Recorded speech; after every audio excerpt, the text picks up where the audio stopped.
सलाम जय ख्रिस्त सर्व ख्रिस्ती प्रीतीमध्ये माझे सर्व विवजला प्रियजनांनो, तुम्ही सर्व कसे आहात आणि तुम्ही सर्व चांगले आहेत, कारण आपला पवित्र पवित्र त्रिएक परमेश्वर आपला सर्वांना सांभाळतो, आपल्याला आनंदित ठेवतो, आपल्याला आपलं रक्षण करतो.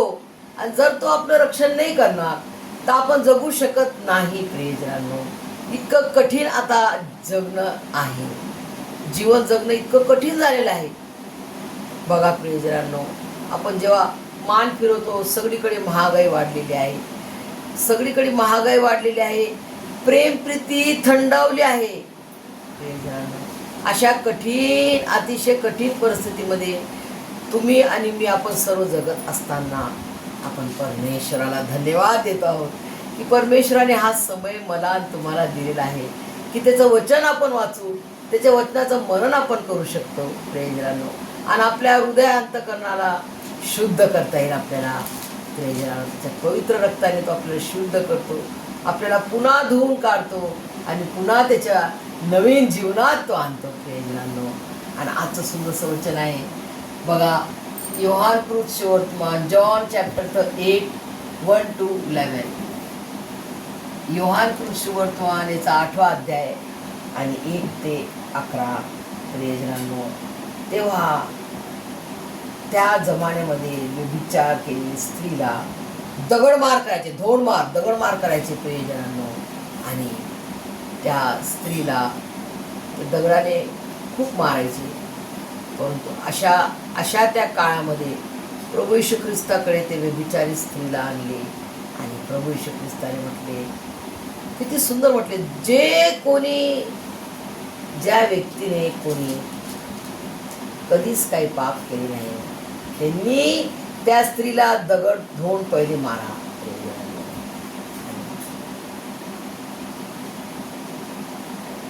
त्याला दोष लावायला आपणास काहीतरी मिळावे म्हणून त्याची परीक्षा पाहण्याकरता ते असे म्हणाले. येशू तर खाली ओढून बोटाने जमिनीवर लिहू लागला आणि ते त्याला एकसारखे विचारत असतात. तो उठून त्यांना म्हणाला, तुमच्यामध्ये जो निष्पाप असेल, बघा, तुमच्यामध्ये जो निष्पाप असेल त्याने प्रथम तिच्यावर दगड टाकावा. मग तो पुन्हा खाली ओढून जमिनीवर लिहू लागला. हे शब्द ऐकून वृद्धापासून तो थेट शेवटल्या माणसापर्यंत ते सर्व एकामागोन निघून गेले. येशू एकटा राहिला आणि तेथेच ती स्त्री मध्ये उभी होती.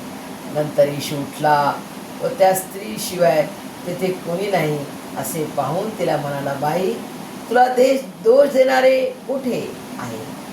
तुला कोणी दंड ठरवला नाही काय? ती म्हणाली, प्रभूजी, कोणी नाही. तेव्हा येशू तिला म्हणाला, मीही तुला दंड ठरवत नाही. जा, यापुढे पाप करू नकोस. यापुढे पाप करू नकोस. म्हणजे आपण काही पाप करत असतो तर ते पाप आपण पुन्हा करू नये असा प्रभू येशू ख्रिस्ताची आपल्याला आज्ञा आहे. प्रियजनांनो, हे पाप आपण पुन्हा करू नये. प्रियजनांनो, सगळे तिला मारायला आले. प्रभू येशू ख्रिस्ताने एकच शब्द म्हटले की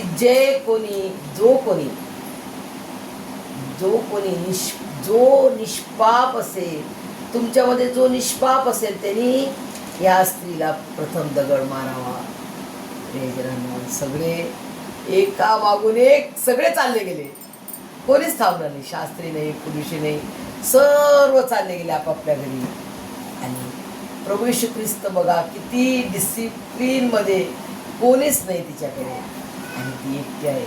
आणि तिला म्हणतो, कुठे गेले सगळे? कुठे तुला दोष देणारे कुठे गेले करून विचारतो. आणि कोणी तुला दंड ठरवला नाही काय?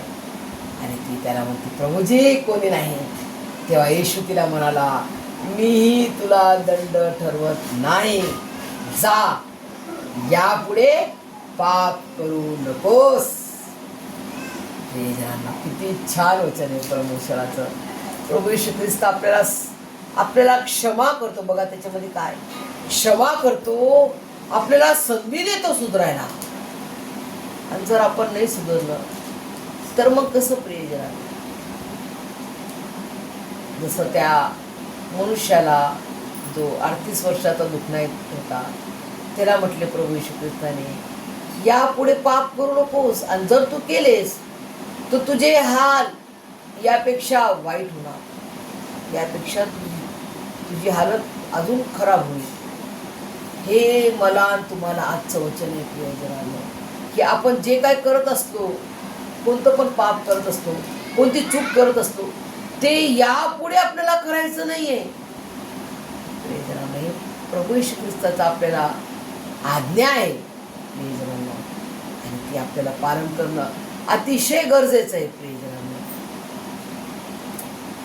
प्रियजनांनो, आज तुम्हाला मला ही संधी आहे, हा समय आहे आपल्याला की आपण लीन व्हावं.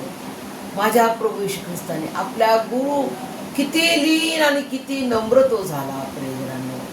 तर तुम्हाला मला आज किती लीन आणि नम्र व्हायचं आहे हे सर्व समजण्यास परमेश्वर तुम्हाला मला सहाय्य करो, त्याच्या आशीर्वादाने भरून काढो. आमेन.